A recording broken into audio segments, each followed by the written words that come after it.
Hey guys, welcome back to the channel. In this video, I want to go over something that someone posted in the Zion Oil and Gas Facebook group earlier today. You may have seen it, may not have seen it. However, I do want to bring this to everyone's attention and also, of course, go over the charts on Zion Oil and Gas as they had a pretty decent day. The market literally just closed about 30 seconds ago as I make this video. Zion Oil and Gas finished up a little over 3% for the day, and up at 26 cents, which didn't sound like much, but hey, we're going by percentages. So 3%, that's an increase. At least it was 3% up, not 3% down. So this was posted by someone in the Facebook group that talked about, I'm not going to share their name because I don't have permission to talk about them on YouTube and probably wouldn't care or probably wouldn't mind a shout out, but shout out to the people who posted and alerted me on this post from kind of like a little hidden gem on Facebook. It was kind of random. It's so cool that they were able to come across this here. So on the post itself, it said contractor meeting about 2 days after the annual shareholder meeting with GE Oil and Gas, a subsidiary of Baker Hughes.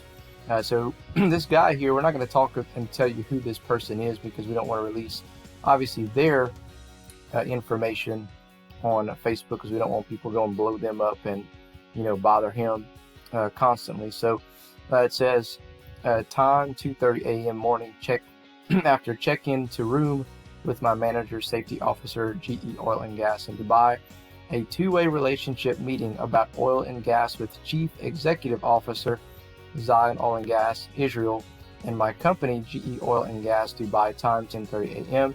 at the meeting room in this hotel. So so let's talk a little bit about, first of all, GE Oil and Gas. What in the world is GE Oil and Gas?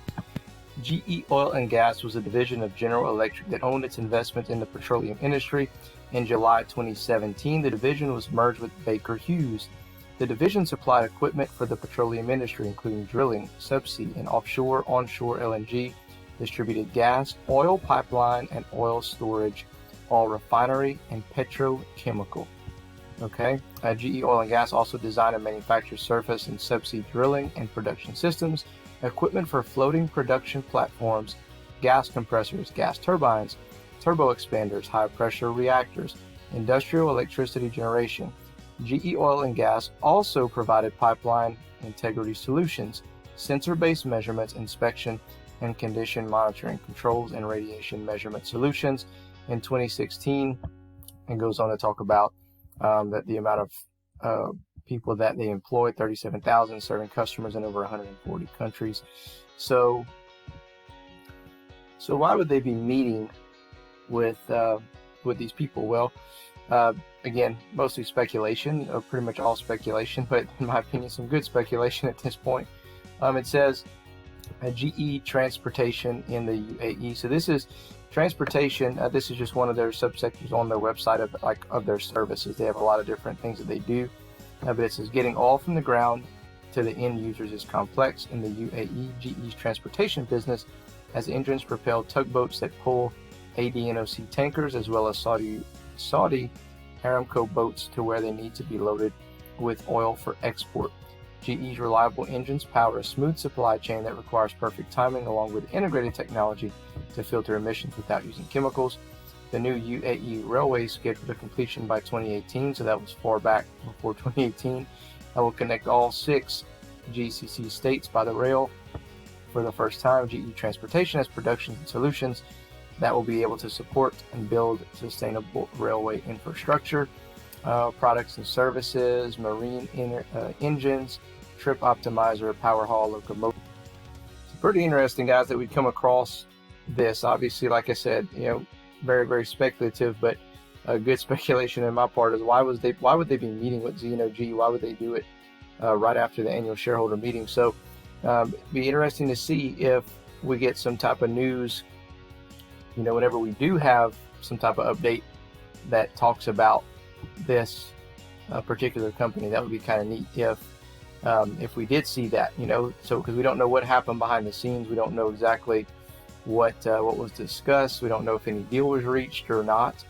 Obviously that we don't know that, but we do know that something's in the works. So the next thing that we're looking out for obviously now is the Ministry of Energy to grant them their extension for their license, and then hopefully after that they'll come out with a big update, or maybe they do it all at once, who knows. But in my opinion, something good is in the works. We just have to kind of wait it out. So anyway, guys, let's take a look at the charts and let's see what they're telling us. All right, guys, looking at design oil and gas ticker symbol ZNOG, Z Dizzle Manizzle, and we're looking here, we're finished at 26 cents, which is basically, we're right at that first level of resistance. Okay, so if we can get through there and hold and allow that to act as support, then we're in good shape. We'll have to see how we open up tomorrow and see if we get some buying pressure. We did see an increase in volume, which is great. Okay, that's what we want to see. You want to see an increase in volume, and typically the price action is going to follow behind it, whether it be to the up or to the downside.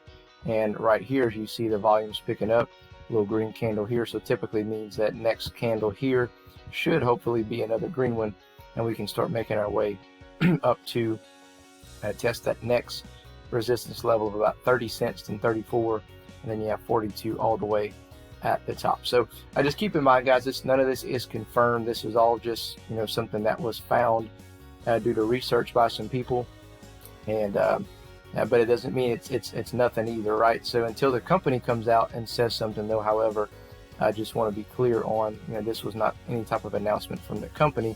However, that's pretty neat. I mean, that's pretty exciting to see, just kind of randomly that, you know, some guy who posted this on Facebook, and I mean, this was from, you know, think about from about a month ago, from after the annual shareholder meeting, just randomly, yep, go meet with Zion Oil and Gas. I'm like, holy cow, that's super cool that would come up just kind of random. So anyway, just wanted to share that with you guys. Let me know your comments below. Other than that, we'll catch you in the next one.